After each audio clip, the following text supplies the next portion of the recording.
baby has arrived.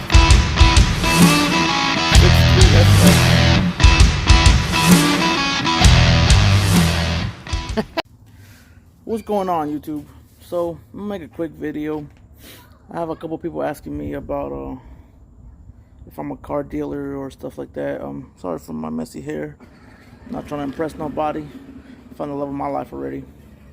Anyways, I'm not a car dealer, car salesman. I enjoy automotives, especially the classic ones. I enjoy older cars. I'm gonna tell you how I went from a 1987 Cadillac Deville to a 1963 Chevy Impala SS.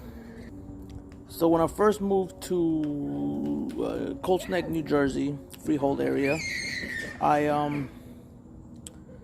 saved up $2,000. You know, for some people have to save up for 2K. You know, I was one of those people. I am one of those people. You know, I can't just drop 2K for no reason. So I saved up 2K. I bought myself my first 1987 Cadillac Deville, my first classic car. Some people say it's not a classic because it's in the 80s. It is, you know, for me it was a classic. It was a beautiful classic car. It had the 4.1 engine, which was a terrible engine. And yeah, so I drove it around for a couple months, found a good, found somebody who made me an offer that I couldn't refuse. And honestly, I wasn't trying to sell my car. Somebody offered me a good price, and I couldn't say no. Sorry, I got interrupted. So yeah, I sold my 787 Cadillac DeVille. With that money, I made a profit. I was able to buy a 1947 Kaiser. So I do have a video of the 1947 Kaiser on my YouTube channel. Check it out. It was like my second or third video I've ever made. After I bought the 1947 Kaiser, I enjoyed it for a couple months, and then I put it up on Facebook Market for a couple more than what I bought it for, and it didn't sell right away. It took about 3 to 4 months to sell. I mean, that's pretty fast still in the car industry, I guess. To sell a classic, and it was during the middle of COVID and everything going on, so I was able to sell it for, again, some profit. And before I knew it, I was looking at a car that was about 10K, 10 to 15K, and I couldn't believe that I went from 2,000 to 10 to 15K. Like, that's huge for me, especially when I had my 2013 Volkswagen Passat that I was still paying on. But yeah, so then I bought a couple not Jeep Wranglers, but Jeep Cherokees. I cleaned them up real nice, put some tires on them, sold them for a profit.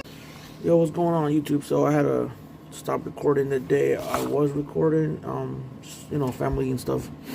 So I'm gonna start off with I sold my 87 Cadillac DeVille, sold my 47 Kaiser, picked up a couple little projects that were running projects. That's the key, my key at least, for success. I'm not a mechanic. I know how to change oil. I know how to change a couple gaskets. I know basic stuff. You know how to wire a little bit of car wiring, electrical wiring.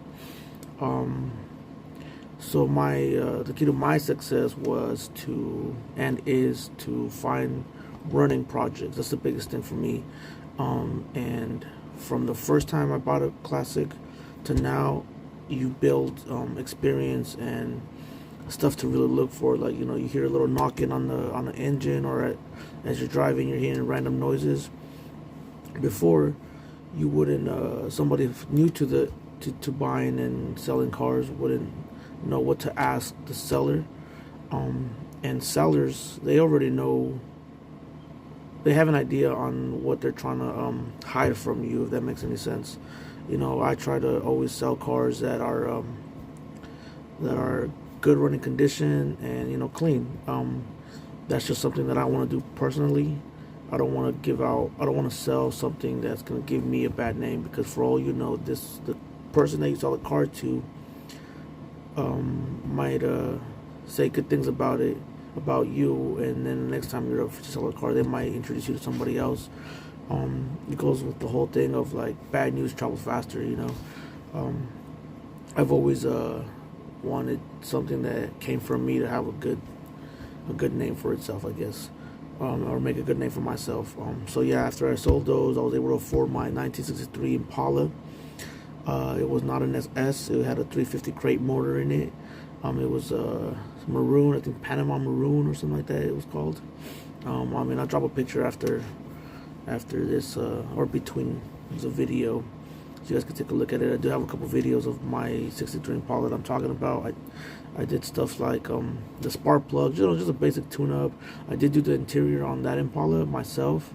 I did get the doors pre-assembled, and I installed the carpet, the floor pans. I just they weren't bad. I just cleaned them up, painted them, and I sold the car. It made you can Google how much a 1963 Impala goes for.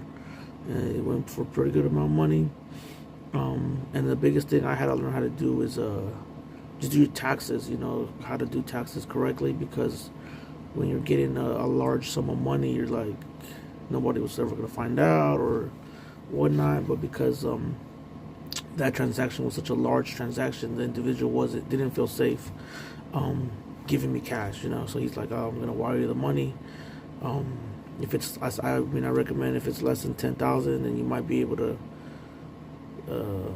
swindle your way with the taxes, because I guess some people put down that they only sell or buy a car for $100, and that's a loophole.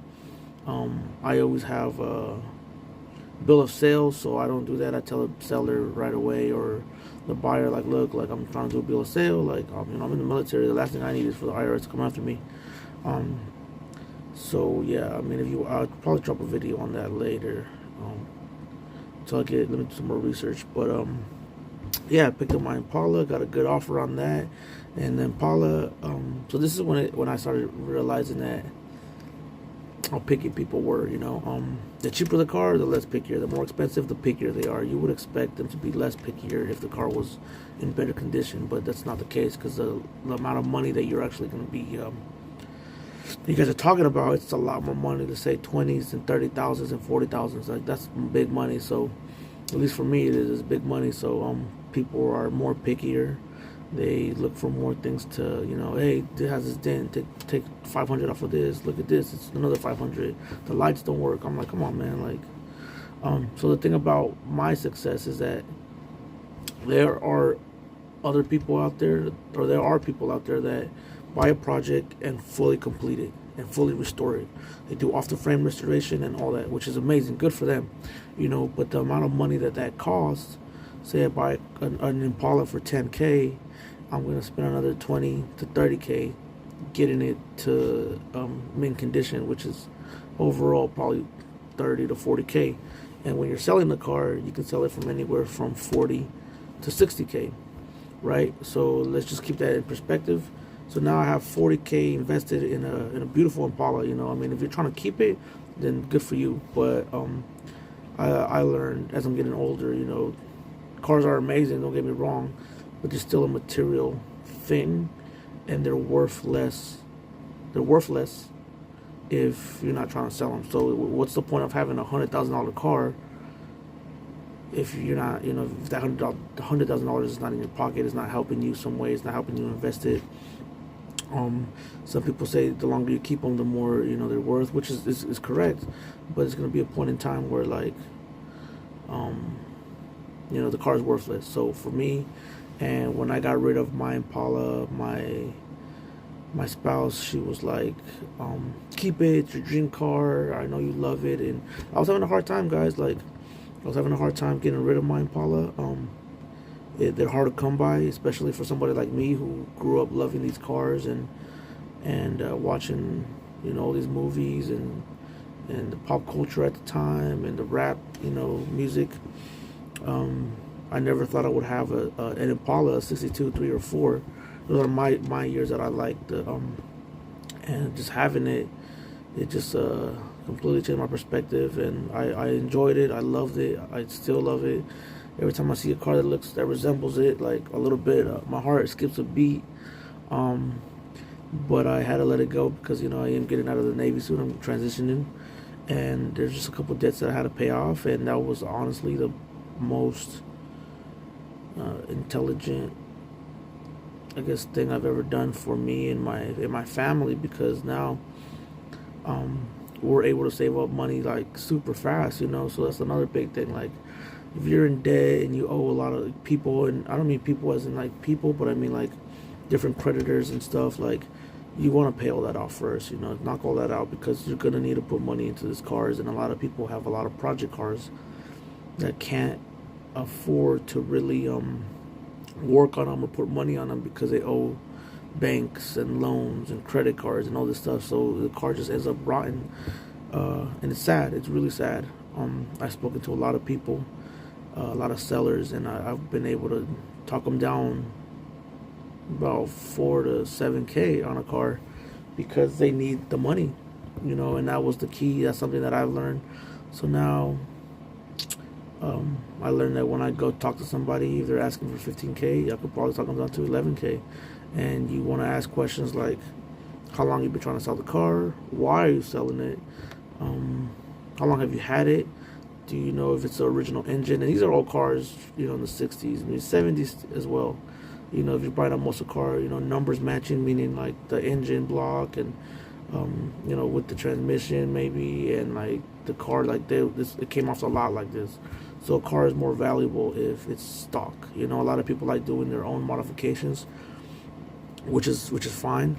Do what you want to do, be creative, but realize and understand that when you sell your dream car or your ideas to someone, it's not as valuable to them as it is to you.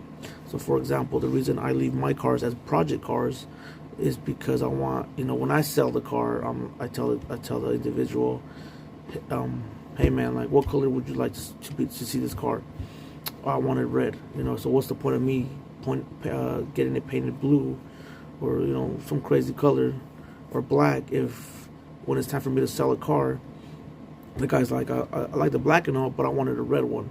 And now that $30,000 car drops down a couple K, because he's like, well, I have money, but I just don't like this color. So don't give your buyers a reason to dock money off of you. That's what I learned. So the profit of margin is the same the same percentage, if that makes any sense. I'm not a financial person, so I'm sorry if I use the words, the terms incorrectly. But if I, like, for example, if I spend $10,000 on a car, put less than $3K on a car, that's 13 overall, sell it for 25, that's $12,000 that I just made, right? Versus buying a $10,000 car that's kind of beat up, but it's worth 60 to 70, but I spent 40,000 trying to get it, to the mint condition level, and I sell it for that much. I still make 10 to 15K, whether it's a project car or whether it's a full, like, authentic or antique restored car. So the thing is, I'm trying to minimize the amount of money that leaves my pocket from my my bank account, and that's why you need a car you want a car that's already running. And this is coming for the people that are not mechanics, know very little about engines and cars and the way they work, and that was me at one point. Now as I keep moving up, I'm learning a lot about cars and learning how to do the timing chain and just so many different things. I learned now that I'm able to buy cheaper cars that need a little more work, but now I'm able to do the work. The last thing you want to do is to buy a car, take it to the shop, and they're like, okay, we just bought this $8,000 car to $10,000, and you need about $4,000 to get it running normal. So now that $8,000 car is 14 or 12, 13,000, and you're like, dude, I only had another 5 to put into it, and now 4 of that went to the mechanic just to drive, and so it's a lot of unexpected things that you run into when you're buying cars. And the biggest thing is communication with the seller and the buyer. The person that bought my 63 Impala was from North Carolina, and it didn't happen right away. You get a lot of people wanted to, lowball you, which is normal. So it's up to you if you're gonna acknowledge that or entertain it. I really didn't. I know the value of the car that I was selling, and so did the other person. So when you meet the perfect buyer, the perfect seller, they come together, and it's just an easy transaction. And the biggest thing is trust, being able to trust somebody. So currently, I'm not working on it, but it's just in the garage right now until I transition from the military. So when I get out of the military, my plan is to just consume myself in this car. It is a 1963 Impala SS. Okay, so let me backtrack a little bit. So when I saw my Impala, I was heartbroken for a while, man. I was heartbroken for a while, guys. I'm sure you guys have sold one of your dream cars at one point, and if you have, let me know at the comment which car it was, so I could do some research on it. I felt bad about my 47 Kaiser selling that. I felt bad about my 63 Impala, and I was hurting, but like I said, that helped me and my family get out of some debt, and being debt free and financially free.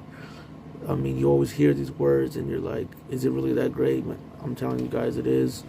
And I'm in the military. I don't make that much money. We don't make that much money, regardless of what people think or what everybody else thinks. You just got to be smart with it. But if you're debt free, then we do make pretty good amount of money. And me and my partner were able to save up enough money to afford another 63 Impala. And I mean, I can't tell you guys the price that I paid for, because eventually I'm going to want to sell it. But I got a really good price on it, and it's a 4-speed manual transmission. It's an SS. So for me, for you guys that have an SS and it's automatic, hey man, that's good for you. At least you have a SS. But a sports car like that, some people don't consider Impala 63s sports cars, but I want to be able to burn out and do stuff like that. I'm not into that yet, but just manual transmission is so much more fun. Just having a manual car. But that's gonna be it for now. I gotta get going somewhere. But if you guys have any questions, please drop it in the comment section. I'm sorry I'm jumping here and there, but it's just so many different things that happen. And I'm trying not to make these videos long, because I know you guys don't like to sit and watch all this stuff. But have a good one. I'll be back.